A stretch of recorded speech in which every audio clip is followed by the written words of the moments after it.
그러니까 복리후생은 건강을 가장 중시하고요. 체육관과 그 성남의료생협과 업무협약을 체결해서 직원가족 모두 이용을 하고 있습니다. 특히 성남의료생협과의 업무협약은 저희가 굉장히 중요시 여기고 있는데요.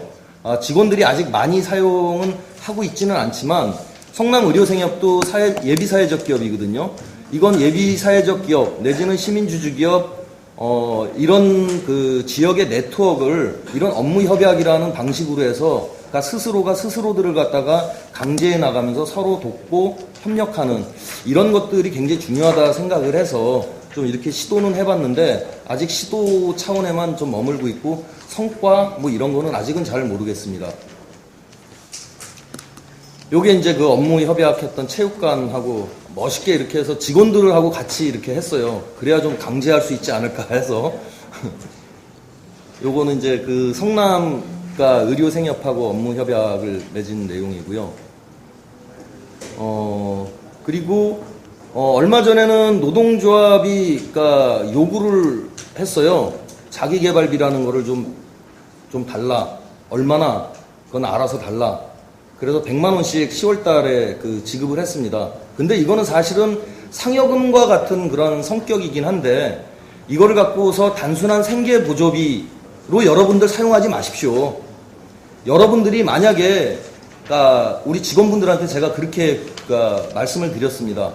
여러분들이 만약에 100만 원이라는 공돈이 생겼을 때 가족들을 위해서 쓰기보다는 자기가 자기 스스로의 삶의 질을 보장하기 위해서 쓴다면 무엇을 쓰실지 이것을 한번 고민을 해보십시오.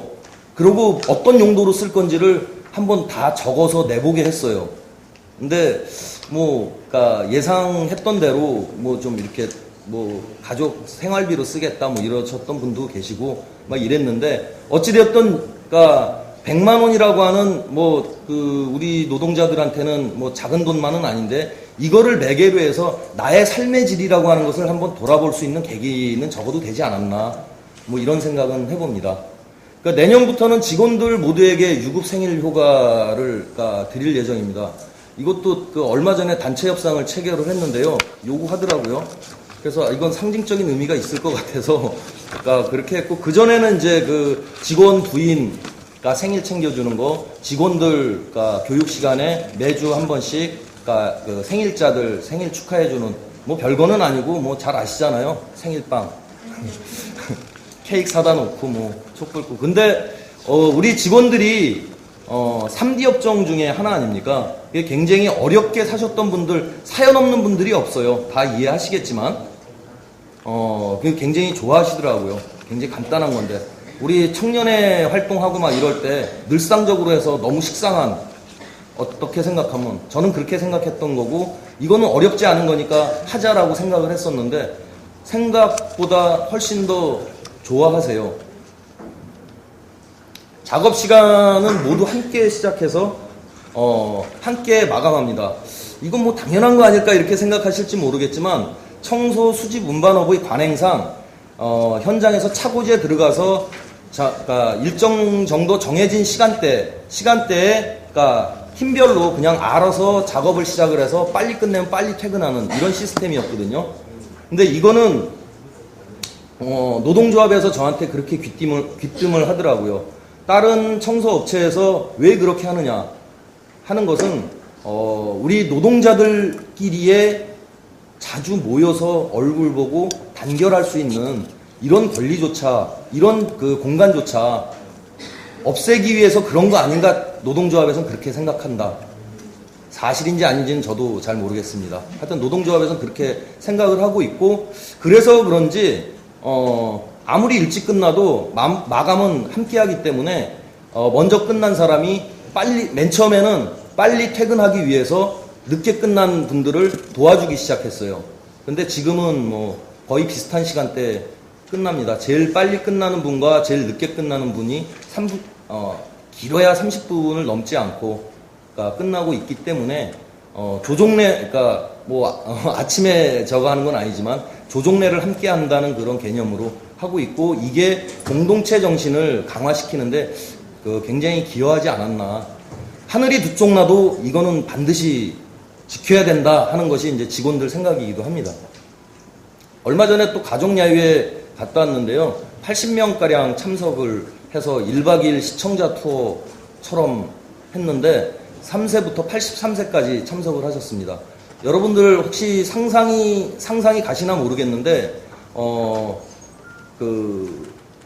자기 직업에 대해서 굉장히 자긍심을 안 갖고 있고, 그리고 가족들은 뭐 먹고 살 만큼 벌어오기는 하지만, 그러니까 먹고 충분하진 않지만, 급여는 그렇다 하더라도 이 직업 자체가 어디 가서 떳떳하게 자랑할 수 없는 직업이라는 것을 그러니까 아시는 분들인데, 이렇게 많이 참석을 하셨고, 제가 깜짝 놀란 거는 사춘기의 청소년들이 굉장히 많이 아버지 손을 잡고 쫓아왔어요. 아버지가 그렇게 꼬셨대요. 1박 2일 시청자 투어처럼 하니까 굉장히 재밌을 거야. 가면 통돼지 바베큐도 먹고 대하구이도 먹고 막 그럴 거야. 이렇게 꼬셔가지고 데리고 왔는데 그 가족들 반응도 이렇게 나쁘지는 않았던 것 같습니다. 예, 시간이 한 몇 분 남았는데요. 15분 맞죠? 예, 그래서 제 시간이 한 2분 정도 남았는데요. 나머지는 그냥 눈으로 한번 보시고, 그러니까 우리가 지향하려고 하는 것은 개인 이기주의보다는 개별 직원의 삶의 질을 향상시키고 회사를 발전시키며 사회를 변화시키는 작은 공동체를 만들어 나가는 그것이 저희 꿈입니다. 예, 마치겠습니다. 직원은 현재 30명입니다. 네, 많으시네요. 스님 자료를 보니까 진짜 아름다운 기업이시더라고요. 노동자에 대한 문제도 되게 열심히 고민하시고 어떤 행복한 기업을 만들까 고민하시고 아마 스님 사례를 보면 저는 사회 책임 기업이라는 느낌을 많이 받았어요. 그렇게 그런 주류경제의 기업들이 이렇게 사회 책임을 하는 기업을 가질 건가에 대한 노력을 열심히 하시는 것이라고 저는 이해했습니다. 선생님 발표를 들으면서 제가 좀 궁금한 거는 그러면 그런 지역사회 변화, 사회 변화도 얘기하셨고 책임에 대한 얘기도 하셨는데 도대체 이 기업을 통해서 이 기업의 사회 책임을 한다는 건 뭘로 보여줄 거냐? 그리고 이 기업의 활동이 어떤 지역사회 변화를 얘기하고 있는 거냐라고 하는 거를 어떻게 보여주실 수 있는 건지 이렇게 쭉 그냥 스토리를 쭉 이렇게 얘기를 해주셨는데요. 사실 이제 제가 듣기에 그냥 미담으로 들리거든요. 그래서 이게 다른 분들이 보기에 정말 이 기업이 사회 책임을 하고 있고 지역사회 변화에 기여하고 있구나라고 하는 것들을 어떻게 볼 수 있을까에 대한 고민도 좀 한번 해주시면 좋겠다 싶습니다.